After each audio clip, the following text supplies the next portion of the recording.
దేవుని దగ్గరికి పోయినప్పుడు భక్తితోడు పోవాలి. బర్దగించిపోతే కరెక్ట్ కాదు. రీల్స్ చేయడానికి ఈ నుంచి అంత దూరం పోవాల్సిన అవసరమా? దేనికి ఆ రీల్స్ అట్లా? దేవుళ్ళ కాడికి పోయి రీల్స్ చేయడానికి పోతురా? మీకు బాధలుంటే చెప్పుకోనికి పోతురా? మా కష్టం ఉంది తండ్రి తీర్చమని పోతురా? దేనికి ఆ రీల్స్? ఏం ఉపయోగం ఉంది ఆ రీళ్ళ వల్ల? ఎన్ని కోట్లు సంపాదిస్తారు? బయట ఎగురురి, బర్ల గొడ్ల లెక్క ఎగురురి, మిమ్మల్ని అడిగే తోడలేడు. ఇంకా దేవుళ్ళ కాడికి పోయినప్పుడు కూడా మరి దారుణంగా కాదమ్మా. ఇంకొక విషయానికి వస్తే ఇప్పుడున్న రాజకీయాల పరిణామం ప్రకారం చాలా మంది అరెస్ట్ అవుతున్నారు వైసీపీలో ఉన్న నాయకులు. నెక్స్ట్ ఎవరు అరెస్ట్ కావచ్చు? ఈ ఎవరు వస్తారంటే నేను శిల్క జోత్స్యం అయితే చెప్పేదాన్ని కాదు. మేమైతే కుమరోళం, శిల్క జోత్స్యం అయితే నాకు రాదు. ఎవడు మంచి ఆటగా మూట సంపాదించుకుండో వానికి ఉంటుంది వేశారు అవుతారు. ఇంకోటి ఖచ్చితంగా కావాల్సిందే. పవన్ కళ్యాణ్ అన్నని ఎంతగానో ఇబ్బంది పెట్టిరో, రోడ్ల మీద వండబెట్టిరో, తిట్టిరు, ఆయన తిట్టిరు, ఆయన పిల్లని తిట్టిరు, అలా పిల్లల్ని తిట్టిరు. అన్నిటికి మించి అవినీతి చేసిరు. ఖచ్చితంగా అవుతారు. ఒక్కరంటే ఒకరు కాక ఏడికి పోరు. అసలు మిత్తి ఒళ్ళ కట్టుకోవాల్సింది. వైసీపీ ప్రభుత్వంలో అవినీతి జరిగింది, లడ్డు విషయం కానివచ్చు, వేరే దాని విషయం కానివచ్చు, అవినీతి జరిగిందంటే మీరు నమ్ముతారా? ఎందుకు జరగలేదు? జరగనప్పుడు మన రోజక్క మాట్లాడుతుండే కదా, లడ్డు విషయంలో ఇట్లా జరిగింది, ఎక్కడి నుంచి వెంకటేశ్వర స్వామి ఏం చేస్తాడని భయం అందరిలో ఉందని అమ్మ కూడా అన్నది. జరిగింది కదా. అవినీతి ఎందుకు జరగలేదు? అవినీతి జరిగింది. ఋషికొండ మొత్తం ఇంట్లో బొడగుండా అయింది. అది దేని కట్టింది? ఆ ప్యాలెస్ అన్న అర్థం ఉందా? ప్యాలెస్ కట్టడం వల్ల అంటే అమ్మ ఇక్కడ మనం చూసుకున్నట్టయితే హెరిటేజ్ని లాగుతున్నారు. చంద్రబాబు గారికి హెరిటేజ్ ఉంది, దాన్ని లాగుతున్నారు. అక్కడే కలిసి జరిగింది, జగన్మోహన్ రెడ్డి ఏం చేయట్లేదు అని అంటున్నారు. సో దీనిపై ఏం చెప్తారు? ఈయన భారతీయ సిమెంట్ ఉంది, ఎంత బంధంగా ఉంది. భారతీయ సిమెంట్ ఉంది కదా అక్క పేరు మీద, మరి ఈయనది ఎంత దృఢంగా ఉంది. మరి అపార్ట్మెంట్లు కూలిపోతున్నాయి, పెద్ద పెద్ద కాంప్లెక్స్ కూలిపోతున్నాయి, ఇల్లులు కూలిపోతున్నాయి. మరి దానికేమంటావు?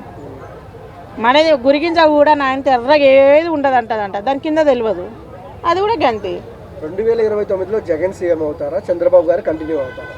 పవన్ కళ్యాణ్ వస్తాడు అంతే. పవన్ కళ్యాణ్. సో ఎందుకు అంత అభిమానం? అభిమానం కాదు, మంచిగా చేస్తాడు కదా ఆయన. ఏదైనా తొందరగా స్పందిస్తాడు, చేస్తాడు.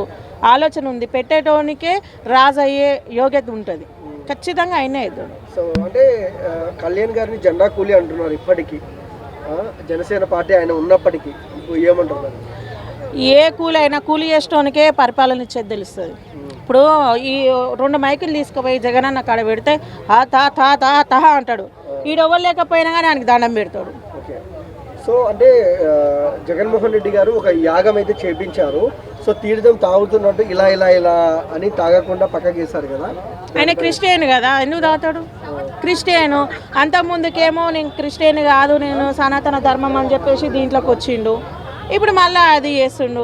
ఉంటే అటను ఉండాలి, ఇటను ఉండాలి. సగం అలాలు సగం ముర్దారు. ఏం సంసారం అయినది? సగం అలాలు సగం ముర్దారు, అదేం సంసారం? మరి ఉంటే నువ్వు క్రిస్టియన్స్లో నన్ను ఉండు, లేకపోతే అలా నన్ను ఉండు. మరి అది తీర్థం నువ్వు తాగాలి కదా, తాగడం తీసుకోకపోతే అయిపోతుండే ఆడికి. వైసీపీలో ఉన్న కొంతమంది నాయకులు చంద్రబాబు గారు హిందువేనా, ఆయన ఎప్పుడైనా తలనీలాలు ఇచ్చారా తిరుమలలో అని మాట్లాడుతున్నారు. దానికి మీరేం చెప్తారు? తలనీళ్ళు ఇచ్చిరా అంటారు కానీ వీళ్ళు ఇచ్చేటోళ్ళు అందరు నేను ఒకటే అడుగుతున్నా. ఒకసారి గుండె కొట్టించుకుంటే మళ్ళీ ఇంటికలు రావంటే ఓడనే కొట్టించుకుంటాడా? ఒక ఆలోచన ఇవ్వమని చూద్దాం. ఏమని అంత ధైర్యం ఉంటే ఇవన్న కొట్టించుకుండు, మళ్ళీ రావంటే కొట్టించుకుంటాడా? కొట్టించుకోడు. అది కాదు మొక్కేది. నాకు ఇది చెయ్యి, నాకు ఆలోచన ఇస్తాను అనమని చూద్దాం. అనరు. ఆయన ఎందుకు ఇవ్వాల్సిన అవసరం ఏముంది? ఇవ్వాల్సిన అవసరం ఏంది? ఈయన ఎన్నిసార్లు కొట్టించుకున్నాట గుండు? మరి ఈయన ఎన్నిసార్లు కొట్టించుకుండు? దేని కొట్టించుకోవాలా గుండు? అవసరమా కొట్టించుకోనీకి? నువ్వు రాజంటో నువ్వు అభివృద్ధి చేయరా నాయన అంటే నువ్వు గుండు కొట్టించుకోలేదు, నువ్వు లడ్డు చేసినావు, ఇది చేసినావు, లడమియా చేసినావు. మీది ఎత్తిపోసుకునే వరకు మీ మురికి మీ గబ్బు కడుక్కునే వరకే 2-3 ఏండ్లు పట్టిపాయే.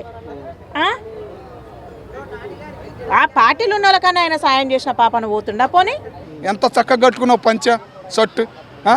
అదే పరంగా నువ్వు తిరుపతి వెళ్ళినట్టయితే ఎంత హ్యాపీ అనిపించేది. మీ నాయనగారు పెట్టిన సంతకం నువ్వు సంతకం పెడతానికి ఏమైంది? అదొక విమర్శగా నువ్వు మిగిల్చుకున్నావు. వైఎస్ రాజశేఖర రెడ్డి గారు పెట్టారయ్యా సంతకము. తిరుపతి దేవస్థానంకి వెళ్ళిన ఏ ప్రముఖులైనా అక్కడ సంతకం పెడతారు. నీ సంతకం రాస్తే ఏమైందయ్యా? నీ సంతకం రాస్తే నీ పేరుకి ఏమైనా అయిద్దా? మరి అది కూడా నీకు విమర్శలు వచ్చినాయిగా.